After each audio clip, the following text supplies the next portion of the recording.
Vamos lá então, hein? O poder de luta de Dragon Ball é uma farsa. Então o nosso querido Alexandre Esteves vai trazer aí uma informação extremamente nova e atual sobre Dragon Ball, né? Vamos ver. Uhum. Alexandre Esteves, o cara que passa 2 semanas editando uma gameplay de 1 hora de Resident Evil e é incapaz de fazer uma conclusãozinha de temporada. Mas hoje nós estamos aqui pra falar de nenhum dos dois. Muito provavelmente você já deve ter visto meu vídeo de Dragon Ball, mas caso não tenha assistido, tá aí no card. Porque 2023 começou bem, cara. Eu cheguei do nada e resolvi ler Dragon Ball. Fiquei 1 hora comentando sobre tudo que eu achei de Dragon Ball. Porém, nesse vídeo eu deixei de pontuar um dos aspectos mais legais, mais interessantes, mais curiosos, do qual Dragon Ball foi o precursor, né, que disseminou pra tanto shonen, que é esse modelo de power scaling, né, Isso está incorreto. Quem fez isso foi Kinnikuman. Mas quem popularizou foi Dragon Ball. Mas não foi o Kinnikuman. Mais ou menos. Popularizar, tipo, de número, guerreiro. Pensa no número. Porque o importante é o número. É que... escala absurda. Enfim. Fala que o número não é muito importante, mas... Enfim. Dentro do Dragon Ball. Que isso, cara? Você tá me dizendo que todos aqueles vídeos de níveis de poder não fazem sentido? Sim. E eu perdi, então. Você tá dizendo que eu gastei a minha vida pra descobrir qual é o Buu mais forte? Sim. E tudo mais. É uma coisa muito curiosa que atrai muito a atenção da galera, né? Quantos vídeos no YouTube não tem comparando o nível de força de shonen? E que sempre foi assim, eu sempre fui acostumado com isso, mas agora que eu parei pra ler Dragon Ball de fato, foi interessante ver como isso acontece na prática na história. E principalmente ver como isso também é completamente inútil. Vamos com calma, eu vou falar direitinho com vocês. Só que antes, eu venho compartilhar uma das alegrias que 2023 tá trazendo pra gente. Nossa, talvez vocês já saibam, mas finalmente Gash Bell foi anunciado pra ser publicado no Brasil. Graças a Deus. Olha aí, eu descobri isso em live e ficou registrado pra todo mundo minha alegria no momento. Meu Deus, aí fudeu, acabou de ver. Quem me acompanha aqui há um tempinho deve saber como que é uma obra importante pra mim, como que eu cresci acompanhando Gash Bell. Eu tenho um carinho tremendo por essa obra e é um mangá que nunca nem vi uma luz do dia aqui no Brasil. Até que nesse... Tu não leu o Gash Bell? Nossa, cara, Gash Bell é maneiro, hein? Gash Bell é muito legal. Tem hora que ele deixa de ser legal, mas no geral ele é bem legal. Pô, tem o cavalinho que é sacanagem, o Schneider. Sacanagem. A editora MPEG finalmente resolveu trazer pra gente não só a publicação oficial de Gash, como a versão nova, né, volume 2 em 1, lindo, com as capas maravilhosas. Olha que capa linda, cara. Eu fico muito feliz, tô aqui pra compartilhar essa É uma versão correção que não é versão boa, mas não é 2 em 1. Não? É 2 em 1. Não. É 3 em 1? É tipo 1,5. É 300 páginas. Mas será que não é uma versão lá que foi 2 em 1 e aí tá trazendo pra cá? Ou é uma versão deles mesmo? Tipo... Eu acho que é a versão do Kazemban, na verdade. Ah, mas o... então pode As ser. capas, pelo menos, são do Kazemban. Entendi. Então deve ser isso mesmo. Kazemban é meio que isso, né? É 1,5 e... Sim. Mas, enfim, não importa. Eu queria animar vocês a comprar o mangá de Gash Bell, caso vocês já não pretendiam comprar. A publicação começou agora em abril e eu ofereço pra vocês um cupomzinho de desconto. Tá, olha aí, no site que tá na descrição pra você ganhar um desconto. Pô, MPEG, 5% MPEG. Caralho. Vamos tirar esse escorpião. Miguelou esse descontinho. Porra, vamos tirar esse escorpiãozinho aí do bolso, MPEG. Porra, editora nova, né? Pelo menos 10%, né? Que vai ser o preço do frete, não vamos fingir que não. Tanto no volume individual quanto na assinatura. E, cara, não é nem por patrocínio ou coisa assim. Eu quero que dê certo, cara. Eu tô muito feliz de ver esse mangá vindo. Também. Eu quero muito apoiar a editora MPEG, editora nova, e já surgiu com uma ideia super ousada de fazer um título mega importante, mega grande, difícil. Isso é verdade. Começar com Gash Bell é, no mínimo, ousado mesmo. Que é uma obra, assim, mediana, a gente pode dizer? Tipo, de popularidade. Muita gente conhece, mas muita gente não conhece também, né? Não é, tipo... É que eu acho que eles estão apostando que... Porque é meio que a galera da minha idade, né? Que cresceu com o Gash Bell. Estão apostando que a galera vai pegar na nostalgia. Sim. Né? Eu não acredito que muita gente tenha lido. Quantos volumes será que vai ser essa versão? Não sei, não faço ideia. Acho que é 30? 30? Caraca, porra, usado mesmo. 30 volumes de cara assim é muito ousado. Sabe, pessoalmente, pelo meu carinho com a obra mesmo. Clica aí, bota um magazinho se quiser assinar. Original. Alguma coisa assim. E aí eu não sei. Entendi. É mais de 10. Mais de 15. Se quiser assinar, não, mais de 15 com certeza. Você vai ler um mangá bom, a gente acompanha, depois eu faço um vídeo. Então, enfim, eu tô feliz de verdade de poder anunciar isso pra vocês. Vamos que vamos. Mas bom, 16. Eu acho interessante abrir esse assunto com um comentário. Eu ainda acho muito. Por uma primeira obra, assim, mas depende de muitos fatores, né, que a gente não sabe, né, mas é bastante. Que foi feito uma live quando a gente tava conversando sobre isso, eu comecei ali, naturalmente, a gente foi comentando ao vivo. E um dos espectadores disse, cara, Masashi Kishimoto perdeu totalmente o controle de nível de poder. o Akira Toriyama nunca teve. Isso é total e completamente verdade. Quando você dá de cara com Dragon Ball, é muito fácil você notar, ainda no clássico, como que ele escala rápido. O nosso Gokuzinho treina e quase ganha o torneio de artes marciais. Ele treina mais um pouco e ele arrebenta com o exército mais forte do mundo sozinho. Com mais um pouquinho ele derrota o Daimao, que é o cara mais bolado do mundo, incrível de poderoso. Vocês têm noção que antes mesmo do Dragon Ball Z começar, que é onde realmente a ênfase da escala de poder começa a ficar em evidência, começa a gritar mais na história, antes mesmo disso, quando o Dragon Ball Z começa, o Goku já havia treinado com Deus. O Toriyama enfiou Deus na história cedo demais. E pra poder encaixar isso... Mas aí eu acho que é mais porque você tem uma visão de Deus muito ocidentalizada e aí essa palavra tem um peso muito maior do que o Toriyama, né? Até porque tem o deus dos deuses, enfim. Tem toda uma casta, né, de deuses, né? Então... E, sei lá, é sempre importante lembrar que essa ideia tão rígida de o quão importante é o nível de poder veio depois de Dragon Ball, né? Ele tava desbravando o mato ali. E é uma história de comédia mais do que levar a sério. Então, tipo, eu nunca tive um problema de, meu Deus, está escalando rápido demais o Dragon Ball. Porque o Goku já começa bem forte. É que no primeiro episódio, eu acho que isso inclusive ajuda a entender, é que no primeiro episódio ele já é uma pessoa que toma um tiro e não morre, né? Sim. Então meio que o Toriyama no primeiro capítulo, no episódio, né? Ele já deixou claro que tipo, com o que ele estava lidando, né? E pra quem acompanhava, para os japoneses, né, também era uma coisa que talvez fosse esperada por causa do Dr. Slump, né? Pra quem leu, acho que fica mais claro o que eu quero dizer. Eu acho que tipo, também tem muito da época, porque o próprio Hokuto do Hokuto no Ken, ele também é fodão desde o começo. Essa ideia do protagonista que ele é fraco, ele vai crescendo, vem depois, na verdade, no Battle Shonen. Né? Verdade. Realmente inventa que esse é o deus da Terra, calma lá, é o deus deste planeta. Tem aqui o deus de todos os planetas. Aí vem o Sr. Kaiô, com quem ele treina de novo. Depois o filho da mãe me mete o deus dos deuses. E aí a parada vai embora. Isso porque eu nem li o Super, hein? Eu fiquei no Dragon Ball normal ali. Quero nem saber pra onde o Super vai. É até notável como que o Toriyama começou a perceber que ia ser difícil fazer os poderes dos personagens que não são Saiyajins escalarem, né, de acordo. Então muitas vezes você vê ele claramente desesperado pra fazer o Gohan, o Kuririn poderem acompanhar, né, a história. O Gohan é mais... Não, mas assim, o mangá é uma paródia da Jornada Oeste. É óbvio que o Goku, Rei Macaco, vai treinar com deuses. Essa informação, ela só é relevante se você conhece a Jornada Oeste. Senão, essa informação não tem nenhum peso na história, tá ligado? Tá ligado no que eu tô querendo dizer? Tipo, ela não pode... o cara que tá escrevendo não pode se valer dessa informação. É só uma referência mesmo, sabe? E é uma referência que ela é muito mais latente no primeiro arco. Que era inclusive o único arco que ele planejou fazer. Sim. Eu sempre acho isso muito importante, que é tipo... Ai não, ele disse que queria acabar no Freeza. Ele queria acabar no Pilaf. Ele queria uma história de 50 capítulos. Então... as coisas foram... A forma, né, que...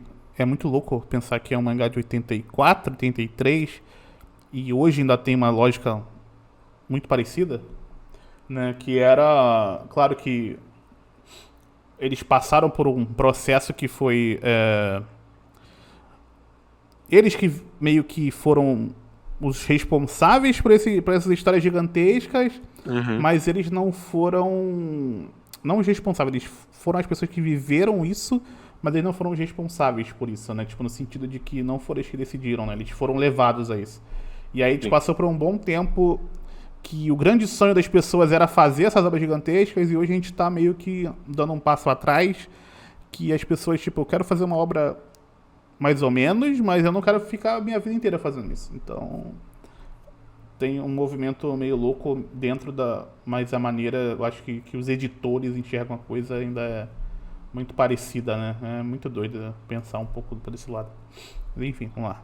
Mais fácil porque ele tem Super Saiyajin. Mas pega um Kuririn, um Piccolo, né? É por isso que o Yantia saiu da história, coitado. O Tenshinhan também não tem como, ele ainda ajuda, né? O Tenshinhan ainda ajuda lá no céu. Eles ainda têm um suporte ali, mas é inevitável que eles saiam da história, sabe? O Yantia e a galera, ele treinam muito pra quando o Vegeta tá chegando, sabe? Eles são realmente empenhados em participar da batalha. Só que não tiveram chance nenhuma. Aí no céu, quando eles vão realmente sentar novamente, finalmente chegou a vez de novo dos Guerreiros Z, os caras passam anos treinando sabendo que os androides vão chegar. O Yantia dá de cara com o androide e fala, mano, não tem como. Ele é amassado instantaneamente mesmo depois de tanto treino pra um androide mais fraco lá. Ele sai de jogo, não tem o que fazer, cara. O Mestre Kami, cara, vocês lembram quando ele era o cara mais poderoso da obra do Dragon Ball Clássico? Ele é dito como assim, o maluco mais foda, né? Até o Piccolo Lemao chegar. O cara brinca no torneio de artes marciais, né? Ele tem tudo sob controle, ele é o cara mais foda do mundo. E ele tem, tipo, 230. Quando chega os Saiyajins, amigo, aí o negócio evolui de um jeito que é incomparável. E aí entra o que eu falei, que é notável, como ele tá desesperado pra compensar nos outros personagens. O ancião dos Namekusei bota a mão na cabeça do Kuririn e desperta o potencial oculto dele.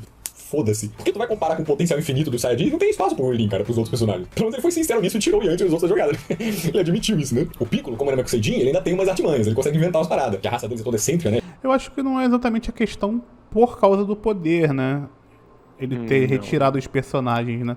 É só que é uma coisa natural em qualquer história, o elenco de suporte ele se transformar, né?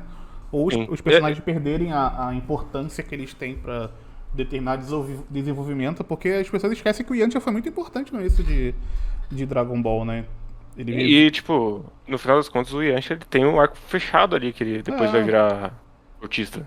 Uhum.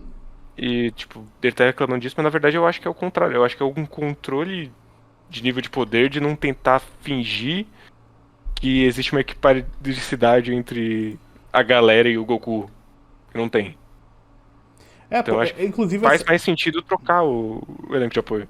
É até mais fácil de compreender como é que funciona com esse tipo de nível de poder. Não que eu concorde muito com como funciona em Dragon Ball, mas, por exemplo, quando eu pego a obra da mesma época, Cavaleiros, é muito difícil de você compreender quem é mais forte e quem é mais fraco. Porque ele coloca uma lógica lá que existem armaduras e as pessoas são mais importantes pelas que ela tem, mas no final de contas isso não importa muito, né? Mas aí a lógica do Cavaleiros é outra, né? Tipo, enfim, né? Não que esteja uma grande mensagem por trás disso, mas a lógica é outra. E o Dragon Ball, ele tem uma questão diferente disso, né? De progressão mesmo, né? Até onde você pode chegar, né? Mas eu não vejo a ligação exata... Assim, a desculpa pra tirar o personagem realmente é pelo nível de poder. Uhum. Mas... Como é que é? Mas não é como se ele largasse, ele dá um fechamento pra todo mundo ali.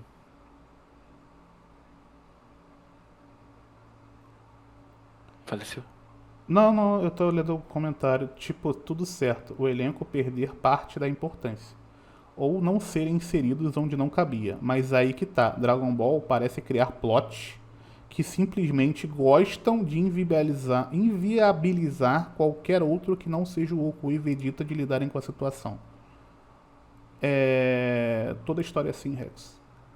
Uhum. E eu vou dar um contra-exemplo. O filme mais recente, o Super Hero, ele é sobre o Gohan e o Piccolo. Literalmente qualquer história é escrita dessa forma, de criar situações onde só o protagonista pode resolver. Então, tipo, não entendi qual é o seu ponto.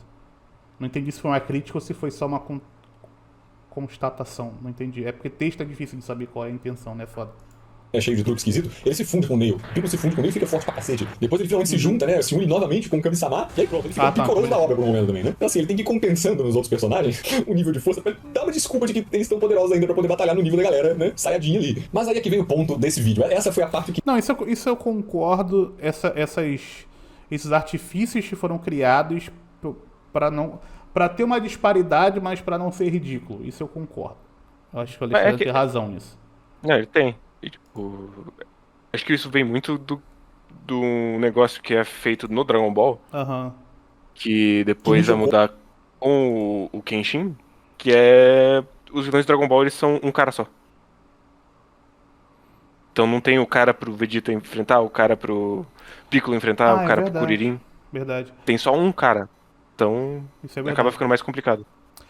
Então, tem o vilão, né? Sim. Tirando, obviamente, o... Inclusive, agora que você falou, faz todo sentido terem os Cell Juniores, né? Naquele momento. É pra isso. Porque... O Cyberman também é pra isso.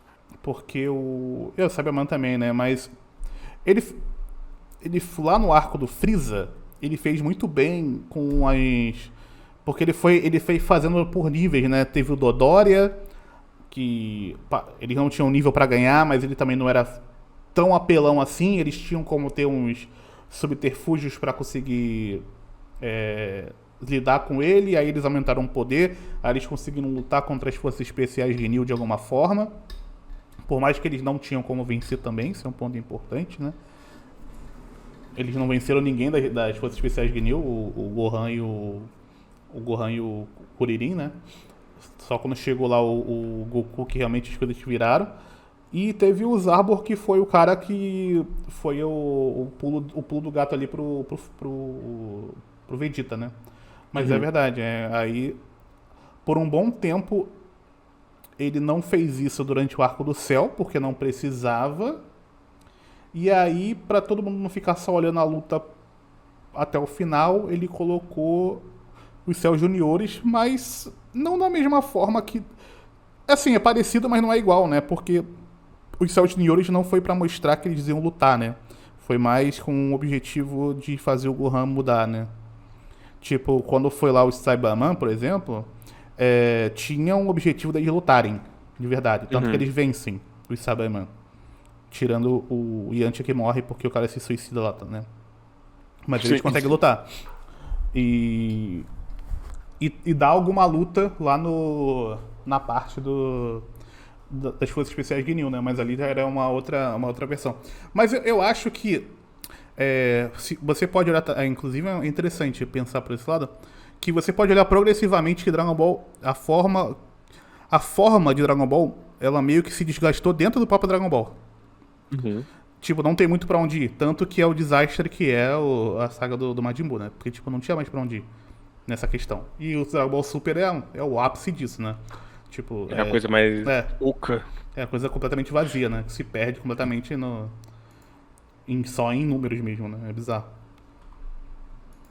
Né, e que fez eu querer falar sobre isso, principalmente, né, num vídeo separado. Que é o fato de que toda essa escala, todo esse crescimento de poder e tudo mais é completamente inútil. É um placebo gigantesco isso. Não faz diferença na história. Quando você começa a acompanhar Dragon Ball e se dedica a ver direitinho desde o início, como tudo começou e tal, você acompanha os personagens evoluindo e, inevitavelmente, você começa a interpretar aquela força. Você vê como que o Mestre Kami é muito foda e amassou todo mundo no torneio. Quase ganhou o Mestre Kami. Caramba, ele evoluiu, né? A gente naturalmente faz esses comparativos pra interpretar o nível de poder da obra escalando. E pra facilitar ainda mais esse processo, Toriyama deu pra gente um aparelho que coloca o poder do personagem em números. Isso aí foi uma maldição pra ele. Então, isso é verdade, eu concordo. Isso foi a maldição do Toriyama, velho. Ele não sabia. A intenção dele foi a melhor possível.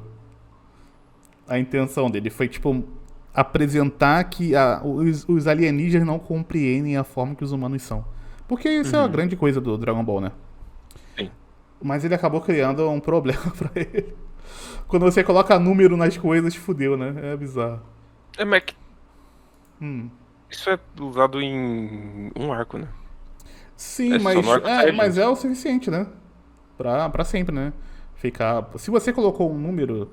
Tanto que tem os databook da vida lá que falam, o poder do Goku é 3 milhões, o poder não sei quem é não sei quantos milhões. Por quê? Porque ele colocou aquilo. Se ele colocou aquilo, o fã vai querer saber o número, tá ligado? Então, ele meio que criou realmente uma maldição pra ele. Ele se arrependeu de fazer isso. Porque ficou mais fácil ainda do leitor comparar, né? E ter uma quantificação do nível de poder dos personagens. A questão é que o Toriyama não trabalha no mangá de maneira palpável esse poder na prática. Então, os espectadores conseguirem comparar e conseguir ter uma métrica de poder, isso é pior pra ele. É pra ficar o mais vago possível o poder do personagem. Quem mais cara melhor. Porque a escala de poder é tão grande, mas tão grande, que ela é simplesmente inconcebível. Esse é o ponto, esse é o quesito principal. A escala de poder de Dragon Ball é tão grande, ela vai tão longe, que não tem como você colocar aquilo em prática. Então é algo ignorável. Entendam que existem dois âmbitos na escala de poder de Dragon Ball. A fachada e o real, vamos dizer assim. Onde na fachada a gente tem a teoria, o poder de luta dele é de 8.000. Nossa, o Freeza se transformou e duplicou o seu poder. E na prática, que é onde não faz diferença nenhuma, os poderes seriam 8.000 ou seriam 1 milhão. Mas vamos lá, vamos elaborar. Como a gente sabe muito bem, o poder de luta do Goku quando ele chega pra enfrentar o Vegeta Nappa é de mais de 8.000. E de um arco pro outro, você sabe que o Goku não cresce de 8.000 pra 10.000. Quando o Goku chega em Namekusei pra enfrentar as forças Ginyu lá, ele já tá em 180.000. E se a gente parar pra pensar, nossa, escalou muito, né, de um arco pro outro assim, aí você pensa que o Freeza tem 530.000 na primeira forma. Quando ele se transforma uma vez, o poder dele vai pra mais de 1 milhão. Se acabasse, né, no arco do Freeza, como a gente teoriza que era pra acabar, faz sentido, né? Quis jogar esse número pra casa do caralho pra mostrar como que a parada é invencível, poderosa demais, só que a história continuando, amigo. Aí fodeu. Alguém tem que banir duas coisas, World Build e escala de poder. Mas aí como é que você escreve uma história sem World Build, pelo amor de Deus? Me ajuda. Como assim? As coisas só acontecem aleatoriamente? Tudo pode? Cara, tudo pode também. Histórias são... É um ambiente controlado, gente. Não tem que ter uma régua, senão não tem como. O Freeza tá mais de 1 milhão. Na primeira transformação, vocês sabem que ele se transforma pelo menos umas 3 vezes. O Vegeta quase morre e volta mais de uma vez só nesse arco do Freeza. A escala de poder de Dragon Ball cresce muito rápido, os números aumentam muito rápido. Quando chega no Super Saiyajin, então pronto. Já acabou ali. No Super Saiyajin contra a forma final do Freeza, já passou dos 100 milhões. What the fuck? Você nem tente questionar, nem tente entender. Como eu falei, naturalmente a gente vai associando, né? Pô, o Piccolo Daimao tinha poder pra dominar o mundo. Esse maluco que ele botou desse áudio do WTF, esse maluco sumiu, não sumiu? Esqueci o nome dele. Porque teve uns probleminha Crimes? com crimes, sim. Foi cancelado? PC Siqueira? Sim. Entendi. O Goku ganhou dele, e agora o Goku treinou e tá com 8 mil. Se com 8 mil ele sofreu pro Vegeta, o Vegeta deve ter uns 20 mil, então ele deve estar em tanto de força, sabe? Então a gente vai fazendo essas comparações pra tentar acompanhar o nível de poder da obra. E assim funciona em qualquer obra. Você quer, né, evoluir o personagem, você tem que dar comparativos pra que o espectador interprete o quão forte é um personagem. Você não pode só falar que ele é bolado e pronto. Então não foi uma prática, botou logo um número ali, né? Mas enfim, a gente vai tentando interpretar a força dele através dessas comparações que a obra fornece pra gente. É que esse que é o foda, ele não colocou o número para comparação. Esse que é o foda. Esse que é o foda do Dragon Ball. É que a intenção dele não foi essa, de colocar o número para se fazer uma comparação. Era a forma com que pessoas que não conseguem compreender o que conseguiriam fazer uma medição de poder. É uma maneira tecnológica, né? De medir algo de mensurar alguma coisa achando que tem alguma lógica no sentido mais puro, quando na verdade não tem. E é por isso que você pode sair do 18 mil pro 1 milhão de uma vez. Sabe? Só que aí o problema é o sétimo sentido. que... Na verdade, o que é o sétimo sentido, no final das contas? Então, enfim. Enfim. Né? Vem do mesmo caldeirão cultural, né? Mas o problema é que, a essa altura, várias pessoas depois dele usaram o número literalmente. Então não tem mais como. difícil, né? Só que essa altura, cara, de um arco pro outro, o personagem foi de 8 mil pra 100 milhões. É inconcebível, não tem como você interpretar isso. E não só não tem como o espectador interpretar isso, como não tem como o autor colocar isso na prática. Qual a diferença do... Sim, essa que era a ideia, né? Tanto que quando vai pro céu, essa ideia é completamente esquecida, porque não é importante, né? Vegeta no início do Dragon Ball Z sendo arremessado quebrando a montanha, pro Majin Buu, milhões de vezes mais forte, sendo arremessado quebrando a montanha no final do mangá. É inaplicável na batalha, sabe, essa escala de poder. Vamos pegar um exemplo que é fácil de aplicar, que é velocidade. Força vão ser só montanhas quebrando, né, enquanto os personagens são arremessados. Mas vamos pegar velocidade, aí é que a parada fica linda. O Toriyama dá pra gente uns materiais que são facilmente comparáveis. Então a gente consegue ver, por exemplo, o Goku atravessando o caminho da serpente, que tem 1 milhão de quilômetros. É claro que não é pra gente pegar esses números, né? Ele fala isso sim só pra ser legal. Mas é uma métrica que a gente tem pra poder brincar. Ele demora 6 meses pra atravessar 1 milhão de quilômetros do caminho da serpente. Aí ele treina lá com o Senhor Kaiô por mais 6 meses, e agora ele tá muito mais forte. Na volta, ele faz em 2 dias. Ele viaja 1 milhão de quilômetros em 2 dias. Vocês sabem quantas voltas na Terra 1 milhão de quilômetros dá? Tudo bem que aquela serpente lá toda torta, né? Nem quero saber, Alexandre. É tão grande que não importa. Não me fala, Alexandre, não quero saber. Por favor. Esse é o momento, por favor, suspensão de descrença. Não me fala. Obrigado por não ter falado, viu? Ele foi uma pessoa legal nesse momento, ele não falou. Pelo menos 20 mil quilômetros por hora. A velocidade do som. Ele tá falando assim. Por hora. E aí você pensa, o Goku, com nível de poder 8 mil, se move 20 vezes mais rápido que o som. O quão rápido o Goku, com 100 milhões, quando ele tá Super Saiyajin, deveria se mover. Eles têm audácia de dizer que na hora que o planeta Namekusei tá explodindo, o Goku acaba não conseguindo escapar e tal, porque não dá tempo dele chegar na nave dele. Vai muito tomar no cu, cara. Quando você para pra analisar essas coisas, é evidente que não vai levar muito a sério. O Goku tem o poder de teletransporte. Legal, maneiro, mas pra quê? Faz diferença quando ele se teletransporta pro planeta do Senhor Kaiô, né? Que é outro plano, é outra coisa. Não adianta você ir voando pra cima que você chega no planeta do Senhor Kaiô, né? Não tem como. Agora, isso me lembra muito... Quem usa muito isso como artifício pra ser... pra ser interessante e depois ele sempre esquece, é o Kurumada, né? Ele deu 1000 socos, mas você acha que todos os seus 1000 socos foram na velocidade do som? Não, apenas alguns deles.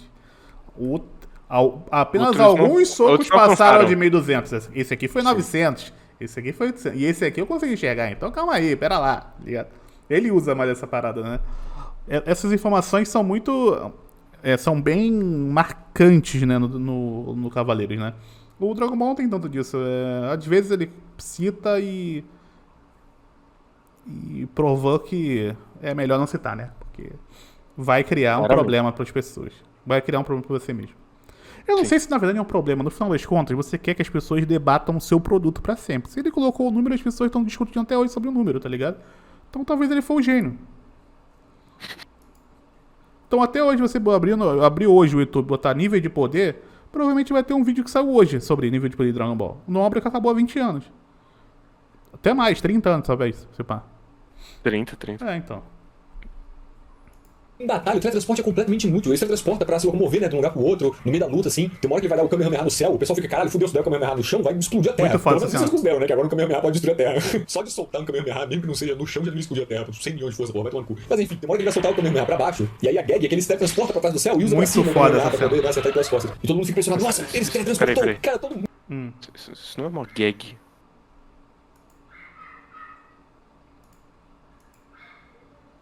Isso não é uma gag. Ah, mas aí você tá se apegando a Palavras semânticas? tá se pegando ao o dicionário urbano, pô. Porra. É que isso não tem nem remotamente lembra uma gag. Não, mas se você pensar que ele tá achando que é uma piada atirar o poder no chão e aí ele não atira porque ele vai explodir o planeta.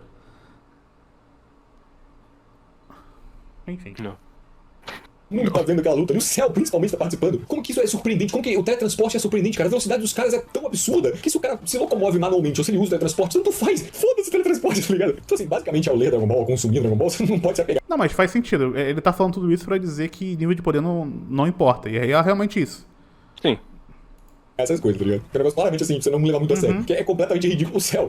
O céu, ele supostamente morre, né? Que ele se explode. Só que ele volta. A desculpa ele voltar é que quando ele se explodiu, ele não destruiu o núcleo dele. Enquanto ele tiver o núcleo, ele consegue voltar. Eles já tinham partido o céu ao meio mais de uma vez antes. E agora o céu se explodiu e o núcleo dele não foi destruído, beleza. E aí quando ele volta mais forte. Por quê? Porque ele tem... Mas é caixa preta, né? Caixa preta do céu, pô. O avião não tem a caixa preta, que acontece a merda toda e ele continua lá. Então, por que o céu não pode ter? Você é um Saiyajin, que quando quase morre volta mais poderoso. Cara, parece muito roleplay. Sabe roleplay de criança, de lutinha? Desvio e te mato, tá ligado? Que é completamente inconcebível, não tem regra parada, é só um momento que você quiser. O céu voltando é isso pra mim. Uso a técnica suprema e te explodo. Ah, mas o meu núcleo se mantém vivo e eu volto mais forte. Foda-se. É um desvio e te mata, é isso. O roteiro do Dragon Ball, isso é dois personagens, é simbolismo, cara, que ninguém entendeu. Mas Dragon Ball é tudo uma analogia, né? Cada luta é pra representar duas crianças ditando no MSN. Ah, mas agora eu faço a fusão, da onde veio isso? Foda-se, foda-se. É muito bom, cara. Então assim, cara, o que faz isso ser bom? Porque assim, a escala de força é inaplicável, como a gente já viu muito bem. A ilustração da luta é a mesma coisa desde o Vegeta até o Majin Buu. Só que antes é um soco de 8.000, agora é um soco. Não, né? Aí não, né?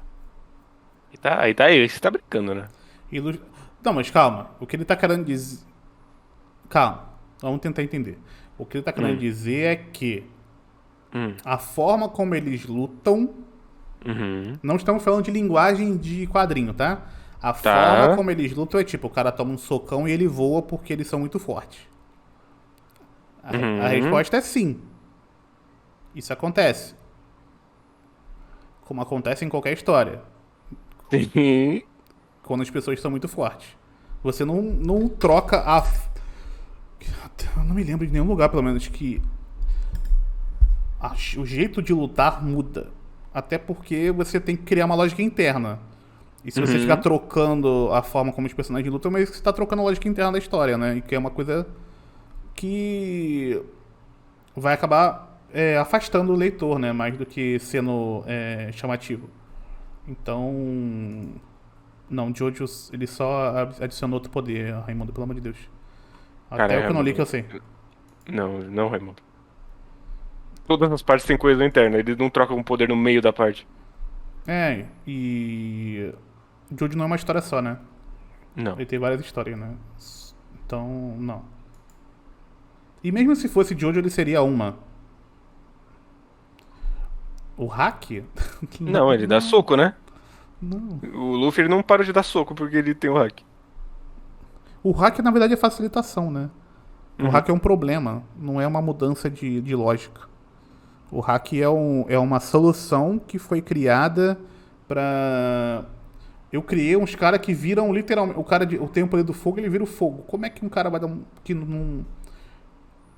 Que, sei lá, não tem o poder da água, vai conseguir ganhar dele?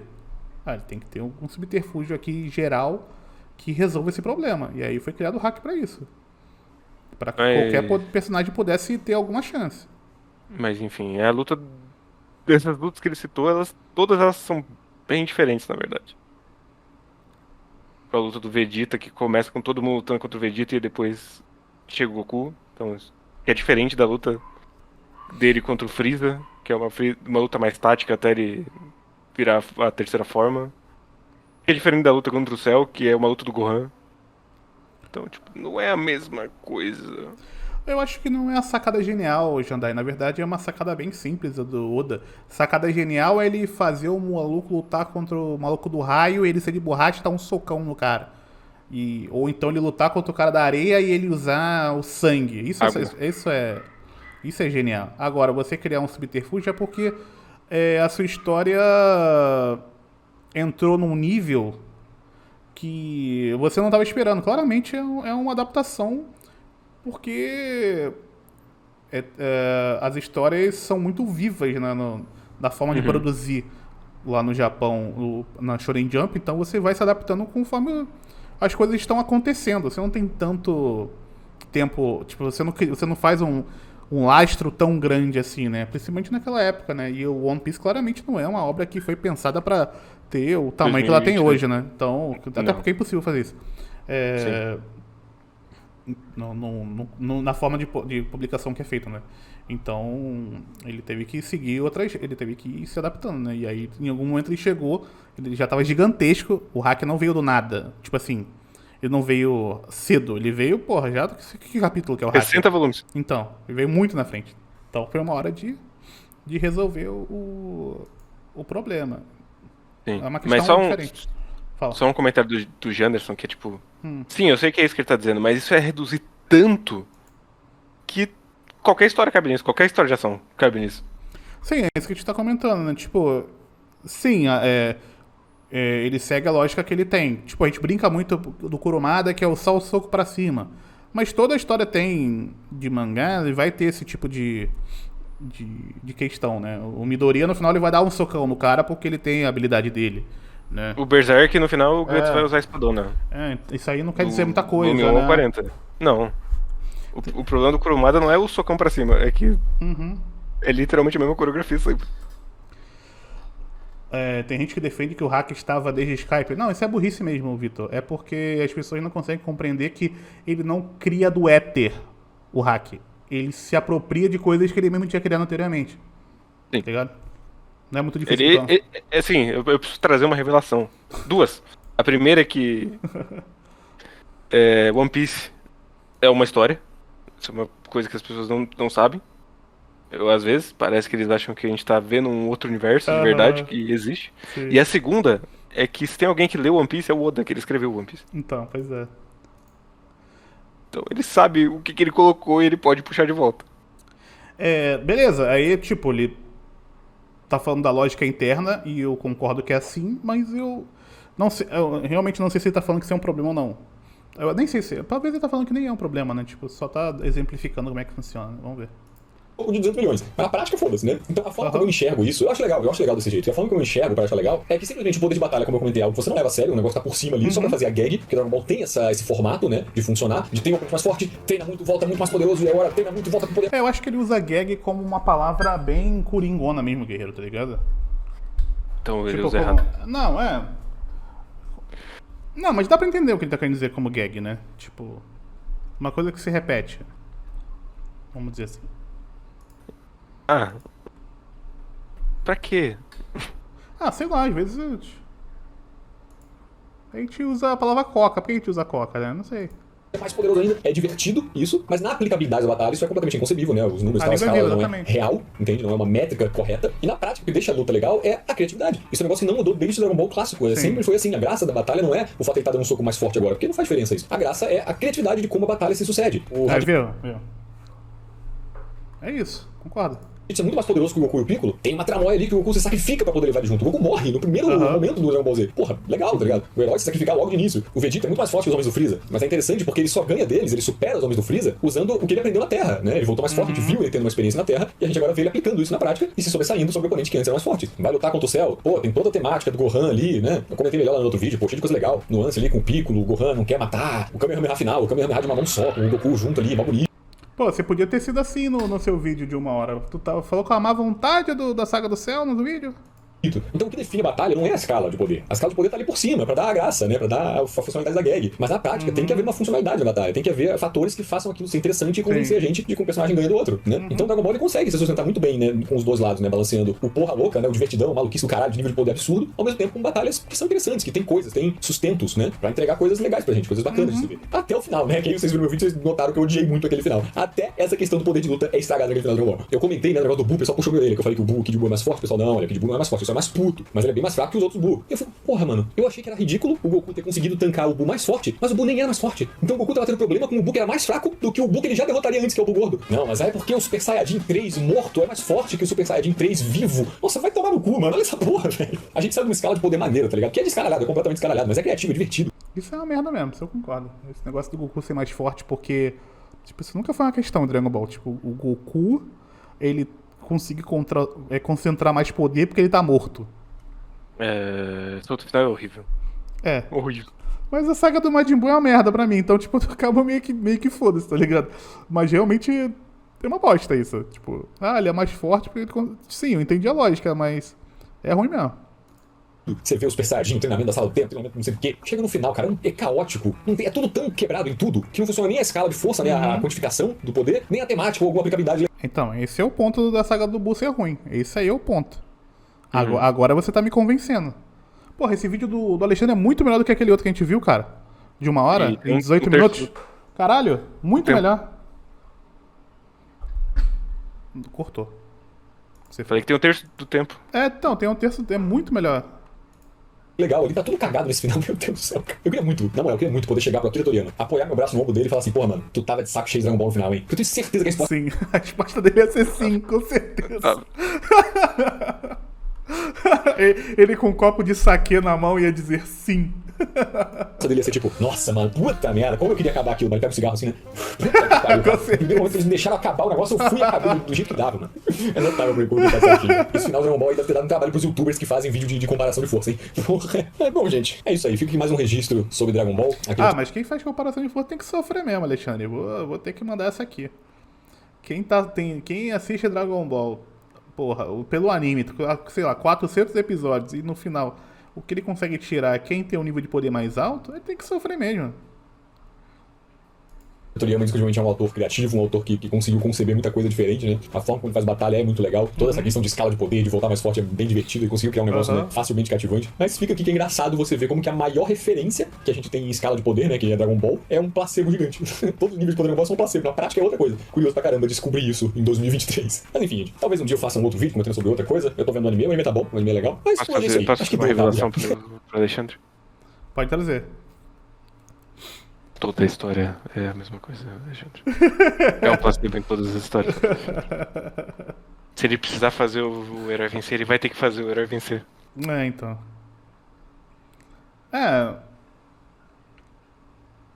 Tá sendo apresentado a ficção, né? Sim.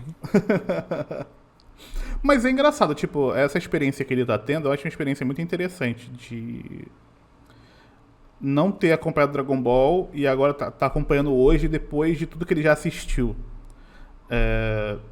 Ontem a gente tava assistindo. A gente assistiu o primeiro episódio do Axel World, do Kawahara, né? E eu nunca tinha assistido, assim. E cara, tu fica. É engraçado você acompanhar depois de tudo que aconteceu, depois de Sword Art Online, né? E você vê, assim, atrás e você fala, caraca, velho, pô, ele tinha uma ideia maneira, mas ele percebeu que não deu certo, ele falou, e se eu botar um boneco bonitão comedor e contar a história quase igual? Será que dá certo? E deu. Mas Axel World ele fez depois. Não. Foi assim. Ele percebeu 2 meses depois. É um pouquinho antes. Eu não sei como é que funciona a lógica e tal, mas ou se ele tentou 2 coisas e uma deu certo, mas é muito interessante você ver depois de tudo que aconteceu com o... eu não sei se historicamente eu estou correto no que eu estou dizendo, mas é muito interessante você ver tudo que aconteceu. Pode falar. O Sword Art Online virou Light Novel depois, mas ele já saía como aquelas fanfic antes. É muito interessante ver que uma obra mais... Porque o Westworld tem um caminho mais sério. Não vingou tanto, né? E aí ele foi por um caminho, tipo, mais popularesco, talvez. E aí o negócio virou... E provavelmente hoje ele tá aí, deitado na cama, com milhares de ienes na cara, né? Então... Escrevendo o último arco de Sword Art Online. É interessante. Eu nem reclamo mais do Power Level de Dragon Ball. Kimetsu tá aí, todo loucão das ideias. Maluco que não tem nem um ano de caçador de Oni tá tancando luz superior. Então tá tudo liberado. Porque, tipo... O que é uma lua superior, né? Tipo... Eu vou fazer a pergunta. Ele tem um número, ele é a lua 3, então ele é mais forte que a lua 4. Esse é o nível do Kimetsu, pô. Tipo, ele não tancar e a gente tem um time skip de, sei lá, 5 anos. Ia deixar a história melhor? Então. Exatamente. É só pra gente ter uma referência. Agora, o importante é como essa batalha é resolvida e quais são as questões que estão acontecendo. E eu acho que essa parte final ali tem algumas batalhas muito interessantes no Kimetsu. É que o pessoal tem uma má vontade com o Kimetsu. Talvez eu tenha boa vontade com o Kimetsu também. Mas... É porque eu li antes do hype, então eu não tive o filtro do tem que ser a melhor coisa já escrita. Eu acho bom, competente. Tem bons momentos e tem momentos horríveis. Isso eu concordo. Tem momento muito ruim, mas, pô, tem uns momentos muito legais. O arco todo ali da luz vermelha eu acho muito legal. Eu gosto bastante. Então... A luta contra o maluco que é porradeiro, que vai o Tanjiro e o outro d'água, muito bom. Água. É água. Um dos momentos que eu mais gosto de Kimetsu é aquele que ele luta contra o maluco dos vasos. Que tem a discussão Esse eu não gosto. muito legal sobre arte ali, que eu acho muito da hora. Então, eu não gosto da luta em si, mas o que essa luta vale, o que está sendo discutido com essa luta, eu acho muito legal, entendeu? Então, tipo, não é exatamente... Isso que eu tô querendo dizer. Não é exatamente o que está sendo apresentado, tipo, de dois carinhas trocando espada. Tipo, qual a discussão que tem por trás. Isso eu acho muito interessante. Concordo com a ideia da autora de Kimetsu? Definitivamente não. Foda-se família, porra. Foda-se família hétero. Mas é um mangá que tem seus pontos relevantes. Interessante. Vamos terminar aqui. Obrigado aí que acompanhou o vídeo aqui até o final. Dá um likezinho pra ajudar, não custa nada. Aquela compartilhadazinha é sempre bem-vinda. Se quiser seguir nas redes sociais pra ver eu falando bosta fora da câmera, tá na descrição do Twitter, Instagram. Me segue no Instagram, porra. Ninguém me segue no Instagram, segue lá. Custa nada. Não, obrigado. Tá, tudo bem que só faço história pra divulgar vídeo, mas caralho. Mas é isso, gente. Obrigado aos membros também, que estão sempre fortalecendo a firma aí, passando embaixo. E até um próximo vídeo, que provavelmente é a conclusão da temporada, que eu ainda nem terminei de ver, mesmo estando na metade de abril. Tá. É isso aí.